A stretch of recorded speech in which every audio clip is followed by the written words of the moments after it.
What we're trying to do with this video is just to give you some insights into how federal workers are feeling about it all. One federal employee said to me, quote, "Our internal HR team is still waiting on direction from leadership, but I think that is the intended result, to put this offer on the table, give us no time or fine print to make a proper decision, and then add in, if you don't take, we might just eliminate your job anyway." Another federal employee, this is what you're talking about, is people who are like just now thrust into these like very difficult decisions. They wrote, "I can retire now, but wanted to wait 5 more years to finish paying off my mortgage. I have never been contacted directly by OPM with a mass email since I started working for the VA."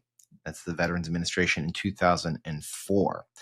I mean, this is just what we're talking about left and right. And then there's the stuff around DEI. So if you might remember, early on in the administration, one of the first executive orders was to eliminate any semblance of DEI, diversity, equity, inclusion. I had a clinical psychologist at the VA again who wrote the following. She said, I'm not a DEI hire, but I am a lesbian. I'm out to all of my coworkers, but not the vets.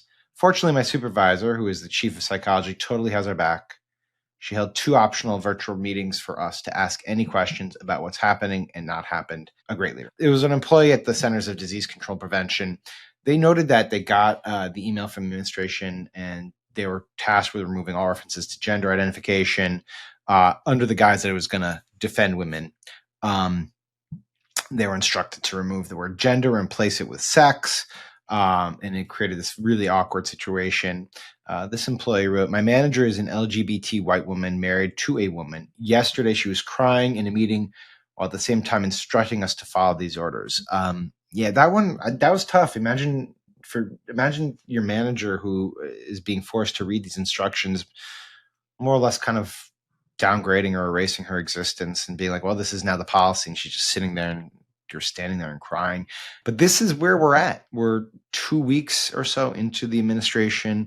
A raft of decisions has created an incredible amount of confusion and chaos. People are really worried about their futures. People are really uncertain about their current prospects, and rumors are rampant about even more things happening, and it's tough to keep track of it all. So I don't envy how these people are coping. But this is just the reality we now live in. And one last thing, we have set up a tip line, thebulwark.com/tips. Go there, and thank you for sharing what you're hearing.